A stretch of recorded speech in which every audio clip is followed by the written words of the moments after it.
আসসালামু আলাইকুম। প্রিয় দর্শক, আপনাদের সকলকে আমন্ত্রণ জানাচ্ছি অন্য মঞ্চের আলাপচারিতায়। সুপ্রিয় দর্শক শ্রোতা, আসসালামু আলাইকুম। যে যেখানে আছেন, ভালো থাকবেন সেটাই প্রত্যাশা করি। আজ একটা গুরুত্বপূর্ণ বিষয় আপনাদের সঙ্গে শেয়ার করার জন্য এসেছি। এখন থেকে 54 বছর পূর্বে আমরা স্বাধীনতা অর্জন করেছি 30 লক্ষ শহীদের রক্ত, 2 লক্ষ মা বোনের সম্ভ্রমের বিনিময়ে। আমাদের পূর্বপুরুষরা অনেক ত্যাগ স্বীকার করেছে, বিশেষ করে হোসেন শহীদ সোহরাওয়ার্দী, শেরে বাংলায় কে ফজলুল হক, মাওলানা আব্দুল হামিদ খান ভাসানী বিভিন্ন রাজনৈতিক নেতৃত্ব দিয়েছেন। কিন্তু স্বাধীনতাকে নিশ্চিত করতে হবে, এটাকে অভীষ্ট লক্ষ্য রেখে একটি মিশন এবং একটি ভিশন নিয়ে যিনি নেতৃত্ব দিয়েছেন গোটা জাতিকে, তিনি আমাদের স্বাধীনতার স্থপতি বঙ্গবন্ধু শেখ মুজিবুর রহমান। তার জীবনে প্রায় 14টি বছর কারা অন্তরালে কাটিয়েছেন। পরিবার হয়ে গেছিল তার সারা বাংলাদেশ, কারাগার হয়ে গেছিল তার স্থায়ী ঠিকানা। এভাবে দেশ স্বাধীন হবার পরে তিনি যখন পাকিস্তানের কারাগার থেকে ফিরে এসে বাংলাদেশের পুনর্গঠনে আত্মনিয়োগ করলেন, তখন 1975 সনের 15 আগস্ট তাকে নির্মমভাবে হত্যা করা হয়। সেটা ছিল 71 সনের পরাজয়ের প্রতিশোধ নেওয়া। এবং সেই ঘটনার সঙ্গে ষড়যন্ত্রে দেশীয় কিছু দুর্বৃত্ত জড়িত থাকলেও মূলত পরিকল্পনা এবং অন্যান্য কর্মকাণ্ডের সঙ্গে স্বাধীনতার পরাজিত শক্তি দেশে, দেশের বাইরে এবং বড় শক্তি অনেকেই জড়িত ছিল, যেটা আজকে প্রকাশ্য দিবালোকের মতো স্পষ্ট। পরবর্তীতে তারা বিভিন্ন নামে, স্বনামে বেনামে রাষ্ট্র ক্ষমতায় এসেছে। এমনকি যারা সরাসরি বাংলাদেশের স্বাধীনতার বিরোধিতা করেছেন, জাতিসংঘে গিয়ে আপত্তি করেছেন, যারা 7 বার গিয়ে বিভিন্ন দেশকে বলছেন বাংলাদেশকে স্বীকৃতি দেবেন না, এবং যারা সরাসরি রাজাকার আলবদর আলশামস ছিল, অর্থাৎ নরহত্যায়, গণহত্যায় জড়িত ছিল, সেই মানুষরাও এদেশে মন্ত্রী হয়েছে, রাষ্ট্রপতি হয়েছে, প্রধানমন্ত্রী হয়েছে। 1996 সালে শেখ হাসিনা রাষ্ট্র ক্ষমতা আসার পরে আমরা আবার নতুন করে মুক্তিযুদ্ধের চেতনা রাষ্ট্র গঠনে আত্মনিয়োগ করলাম। 2008 সালের নির্বাচনে তিনি মানুষের কাছে ম্যান্ডেট চাইলেন যে যুদ্ধাপরাধীদের বিচার করতে চাই, আপনারা আমাকে ভোট দেবেন কিনা। বিশাল ভোট দেয়া হলো। ল্যান্ডস্লাইড বিজয়ের পরে তিনি যুদ্ধাপরাধীদের বিচার করলেন, বঙ্গবন্ধুর খুনিদের বিচার করলেন, বড় বড় অপরাধীদের বিচার করলেন, বুদ্ধিজীবী হত্যার বিচার করলেন, জেল হত্যার বিচার করলেন। বাংলাদেশে আইনের শাসন প্রতিষ্ঠিত হলো। আর কেউ দাম্ভিকতা নিয়ে বলতে পারে না যে আমি অপরাধ করেছি, আমাকে কেউ কিছু করতে পারবে না। আর কেউ অবৈধভাবে সে ক্যান্টনমেন্ট থেকে এসে ক্ষমতা দখল করে, প্রিয় দেশবাসী আসসালামু আলাইকুম, এটা বলে ক্ষমতা দখল করার দুঃসাহস আর রাখেনি। সেভাবে সংবিধান সংশোধন হলো। এভাবে চলা অবস্থায় 2024 সালে আবার সেই ষড়যন্ত্রে শেখ হাসিনাকে মেটিকুলাস ডিজাইন করে রাষ্ট্র ক্ষমতার থেকে সরিয়ে দেওয়া হলো। যেটা শেখ হাসিনা বারবার বলছিলেন, যেটা কোটা বিরোধী আন্দোলন না, আসল টার্গেটটা হচ্ছে আমাকে ক্ষমতার থেকে সরানো, ক্ষমতা দখল করা। তখন অনেকে বিশ্বাস করেননি, কিন্তু এই ঘটনার পরে বিবিসির সঙ্গে সাক্ষাৎকার দিয়ে জামাতে নায়েবে আমির ডাক্তার আব্দুল্লাহ মোহাম্মদ তাহের বললেন, এই আন্দোলন ছিল আমাদের, আমরাই সবকিছু করেছি, কিন্তু আমাদের নাম ব্যবহার করলে হয়তো অনেকের রিজার্ভেশন থাকতে পারে, এই জন্য আমরা বেনামিতে করেছি। আবার ছাত্র শিবিরের ছেলেরা ছাত্রলীগের ভিতরে ঢুকে থেকে, সেখানে থেকে নিজেদের পরিচয় গোপন করে সেখানে বসে তারা সেই কাজটি করেছেন। এবং তাদের যে স্কোয়াড তৈরি করা হয়েছিল, যে স্কোয়াডরা এখন স্বীকার করছেন আমরাই পুলিশ হত্যা করেছি, আমরাই মেট্রো রেল পদ্মা সেতুতে আঘাত করেছি, আমরাই অস্ত্র তুলে নিতাম যদি 5 তারিখে শেখ হাসিনার পতন না হতো। এবং তাদের যিনি কমান্ডার, তাদের যিনি গডফাদার, তিনি ক্লিন্টন ফাউন্ডেশনে গিয়ে বলছেন এটা হঠাৎ করে কিছু হয় নাই, মেটিকুলাস ডিজাইন করে শেখ হাসিনাকে পতন ঘটানো হয়েছে। এবং সেই ক্ষেত্রে বিদেশি ফান্ড, দীর্ঘদিনের পরিকল্পনা, এই সকল ঘটনাবলী এখন সামনে স্পষ্ট। আমি সেদিকে আর যেতে চাচ্ছি না, আমি নতুন করে আসছি।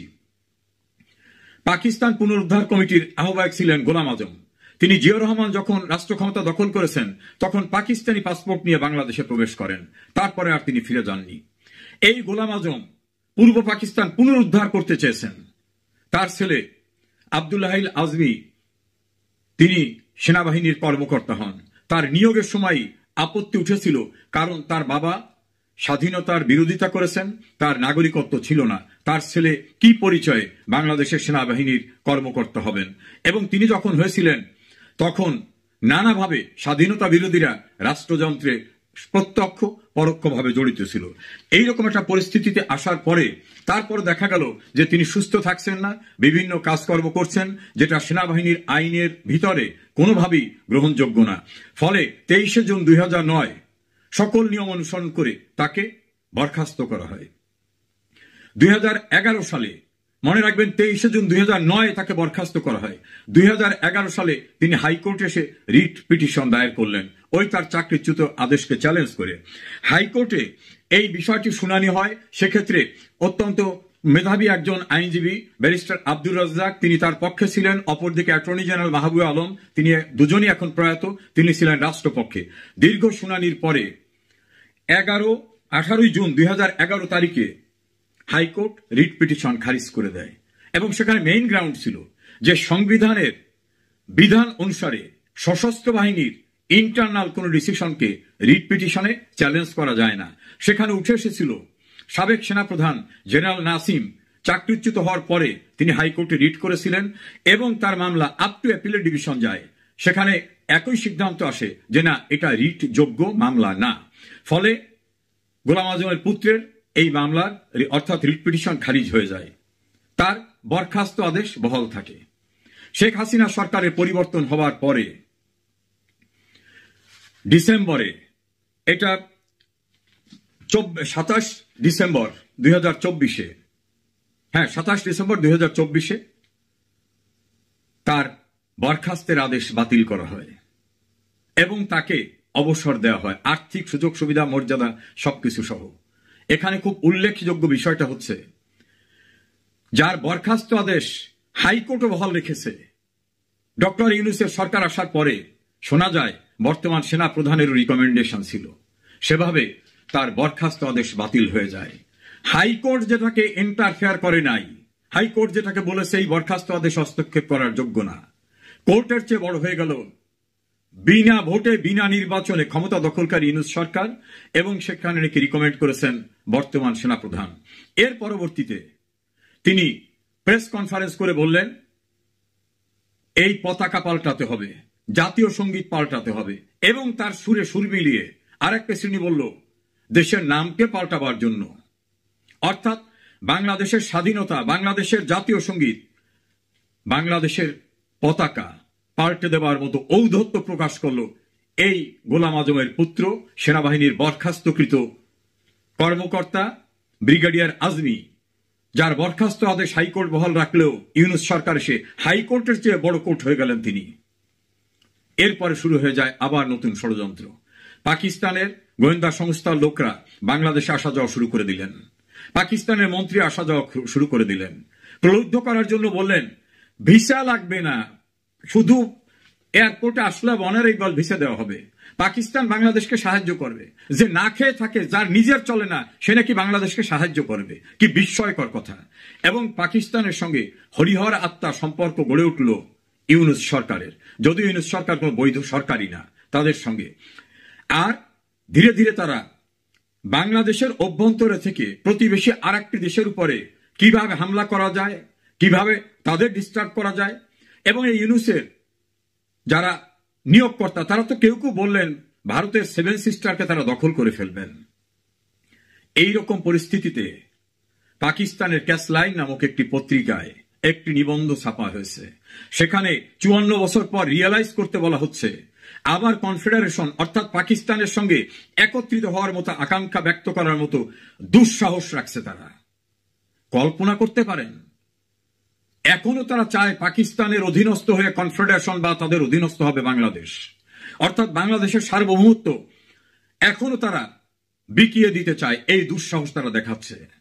আর বাংলাদেশের কিছু কুলাঙ্গার দেশে এবং দেশের বাইরে থেকে বলতেছে আসলে এটা তো স্বাধীনতা যুদ্ধ ছিল না, এটা ভারত পাকিস্তান যুদ্ধ ছিল।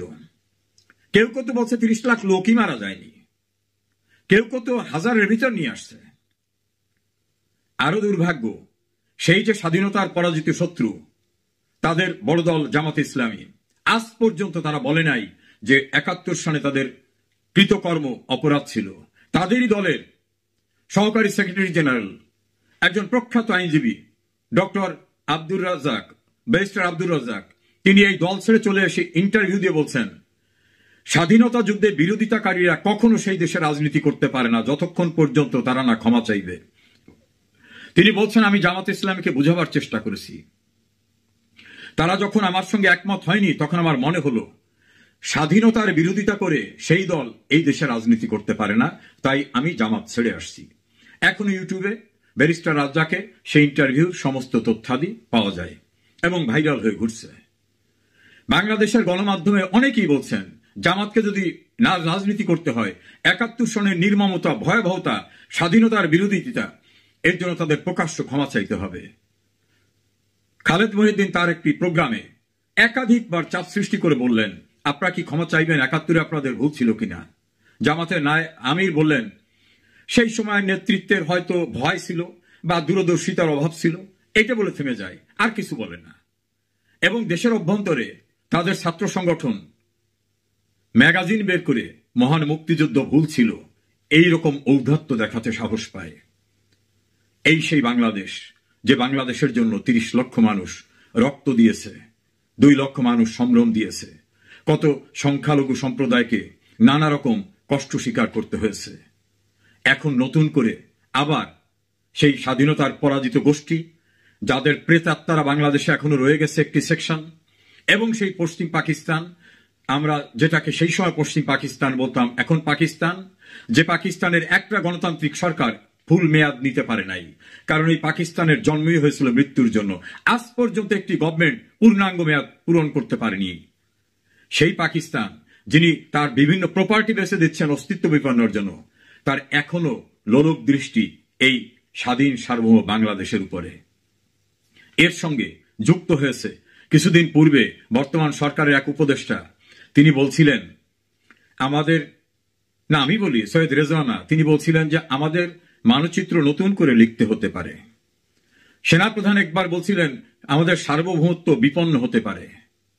আর একজন, যিনি এই সরকারের সক্রেটিস নামে অভিহিত, মাহফুজ আলম, তিনি তো বলেছিলেন যে আমাদের মানচিত্র, আমাদের এরিয়াটা ঠিক হয়নি, এবং তিনি বলছিলেন গৃহযুদ্ধের সম্ভাবনার কথা। আর ডক্টর মোহাম্মদ ইউনূস তো প্রায়শই বলেন আমরা যুদ্ধ পরিস্থিতিতে আছি। এখন কার সঙ্গে যুদ্ধ করবেন? আবার পূর্ব পাকিস্তানকে তৈরি করার জন্য মুক্তিযুদ্ধের চেতনার মানুষদের সঙ্গে যুদ্ধ করবেন? পশ্চিম পাকিস্তানের সশস্ত্র বাহিনী কিন্তু বিশ্বখ্যাত সশস্ত্র বাহিনী। তাদের মুখোমুখি হয়ে নিরস্ত্র বাঙালিরা তাদের পরাজিত করেছেন, নাকে খত দিয়ে ঐতিহাসিক সোহরাওয়ার্দী উদ্যানে সারেন্ডার করে চোরের মতো তাদের চলে যেতে হয়েছে। তাদের প্রেতাত্মারা জঙ্গি স্টাইলে 2024 সালের একটি ঘটনা ঘটাবার ভিতর থেকে বাংলাদেশকে আবার ওই পূর্ব পাকিস্তানের মতো একটি রাষ্ট্রে বা আফগানিস্তানের মতো একটি রাষ্ট্রে পরিণত করতে চাইলে এটা নির্বোধের স্বপ্ন হবে। বাংলাদেশের মানুষ কিন্তু পরাভব মানে না। বাংলাদেশের 100 বছরের পূর্বের ইতিহাস দেখলেও দেখা যাবে এরা পরাধীনতা মানে না।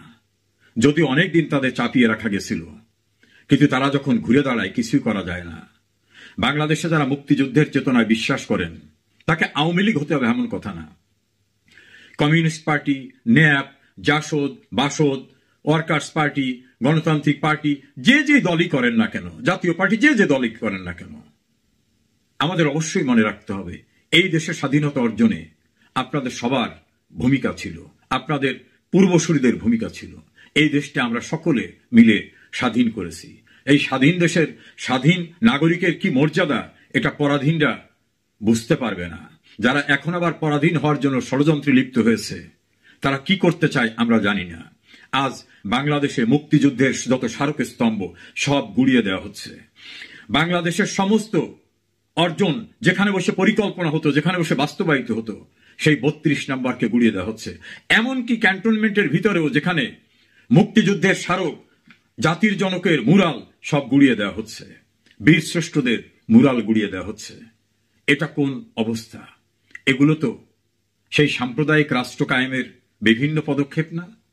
এবং দেশের অভ্যন্তরে মুক্তিযুদ্ধের চেতনার সংবিধান নষ্ট করে নতুন সংবিধান তৈরি করার জন্য আমেরিকা থেকে ভাড়াটে আনা হয়েছে, যারা বাংলাদেশের ভালো লাগে নাই, বাংলাদেশের নাগরিকত্ব ত্যাগ করে চলে গেছেন, সেই যারা দেশের প্রতি মায়া নাই, মমতা নাই, সেই ভাড়াটিয়াদের এনে বাংলাদেশে স্বাধীনতার স্পিরিটের কনস্টিটিউশন চেঞ্জ করার মতো সাহস দেখাচ্ছে। যদিও তারা কিছুই পারবে না। সংস্কার করতে চায়, যার নিজের নাই যোগ্যতা ইউনিয়ন পরিষদের চেয়ারম্যান হবার, সে সংস্কার করে। আর সংস্কার করার লিগ্যাল অথরিটি আপনাকে কে দিয়েছে? Who are you? What is your legal status? Nothing. তা আমি খুবই সংক্ষেপে শুধু বললাম, স্বাধীনতার পরাজিত শত্রুরা দেশের অভ্যন্তরে এবং দেশের বাইরে যোগসূত্র নিয়ে বাংলাদেশের স্বাধীনতাকে বিপন্ন করে পাকিস্তানের সঙ্গে কনফেডারেশন করার জন্য ষড়যন্ত্রে লিপ্ত হয়েছে এবং সেই ষড়যন্ত্রের সঙ্গে ঘাপটি মেরে থাকা ছদ্মবেশী বিভিন্ন সরকারি গুরুত্বপূর্ণ পদে থাকা ব্যক্তিরাও জড়িত আছে এমন অভিযোগও কিন্তু শোনা যাচ্ছে। তাদের স্বরূপ কিন্তু সময় মতো বোঝা না গেলেও হঠাৎ করে আবির্ভূত হতে পারবে। যেমন ছাত্রলীগের ছদ্মবেশে থেকে শিবির কাজ করেছে, যেটা তারা এডমিট করেছেন, অনুরূপভাবে সরকারি অনেক দায়িত্বশীল কর্মকর্তারা আওয়ামী লীগের ছত্রছায়া থেকে গুরুত্বপূর্ণ পদ পদবি নিয়েছেন। ভেতরে ভেতরে anti Awami League, anti liberation spirit, মনে মনে ভালোবাসা, চাঁদতারা পতাকা, পেয়ারে পাকিস্তান। অনেক ভুল আমাদের হয়ে গেছে। আমরা ঐক্যবদ্ধভাবে এদের মোকাবেলা করতে নানা ভাগে বিভাজন হওয়ার ফলে আজকে এরাই সাহস পেয়েছে। আমার বিশ্বাস কোনোদিন তাদের সাহস আর সঞ্চয় করবে না, কিন্তু তারা কিন্তু বিষধর সাপের মতো সবল দেবার চেষ্টা করবে। তাই আজ দরকার আওয়ামী লীগ, বিএনপি সহ যত রাজনৈতিক দলই মুক্তিযুদ্ধের চেতনার কথা বলেন, তাদের মনে রাখতে হবে দেশটা পরাধীন হয়ে গেলে কারো অস্তিত্ব থাকবে না। এই দেশ স্বাধীন না হলে এই দেশে কেউ কর্নেলের উপরে অফিসার হতে পারতেন না, জিয়াউর রহমান মেজর জেনারেল হতে পারতেন না, রাষ্ট্রপতি হতে পারতেন না, এরশাদ সেনাপ্রধান হতে পারতেন না, খালেদা জিয়া প্রধানমন্ত্রী হতে পারতেন না, অনেক অনেক কিছু হতে পারতেন না। সেই দেশটাকে ধ্বংস করে দেবেন না। পাকিস্তানিরা কত বর্বর, পৃথিবীর যে দেশে যাবেন ওদের নাম উচ্চারণ করলে মানুষ নাক সিটকায়। এই বর্বর পাকিস্তানিরা আমার মাকে, আমার বোনদেরকে নির্মমভাবে নির্যাতন করছে, কত যুদ্ধ শিশু জন্ম দিয়ে গেছে। সেই হানাদার বাহিনীর স্বপ্ন পূরণের জন্য, সাম্প্রদায়িক রাষ্ট্র গড়ার জন্য দেশের ভিতরে ষড়যন্ত্র হচ্ছে। শোনা যায় এই ষড়যন্ত্রে রাষ্ট্রের বিভিন্ন জায়গায় ঘাপটি মেরে থাকা অনেকেও সুকৌশলে জড়িত আছেন। আজ সময় এসেছে মুক্তিযুদ্ধের চেতনার সকলকে ঐক্যবদ্ধ হয়ে পরাজিত শত্রুদেরকে আবার পরাজিত করা। পৃথিবীর কোন দেশে পরাজিতরা আবার নতুন করে ঘুরে দাঁড়াতে পারেনি। বাংলাদেশে মুক্তিযুদ্ধের পক্ষের শক্তির বিভাজনের সুযোগ নিয়ে এই দেশে তারা আবারও রাজনীতিতে ফিরে এসেছে, মন্ত্রী হয়েছে, রাষ্ট্রপতি হয়েছে। জেনারেল জিয়াউর রহমানের সরকারে, খালেদা জিয়ার সরকারে, এরশাদের সরকারে গুরুত্বপূর্ণ পদে তারা বসেছে। যুদ্ধাপরাধীদের বিচার হয়েছে। অন্তত কিছু শহীদ আত্মতৃপ্তি পেয়েছেন, শহীদের পরিবার আত্মতৃপ্তি পেয়েছে। ওরা আবার ফিরে আসলে ৭১-এর পরাজয়ের প্রতিশোধ নেবে, যুদ্ধাপরাধীদের বিচারের প্রতিশোধ নেবে, বুদ্ধিজীবী হত্যার বিচারের প্রতিশোধ নেবে। আমরা নিশ্চয়ই সেটা হতে দিতে পারি না। রুখে দাঁড়াতে হবে ওদের বিরুদ্ধে।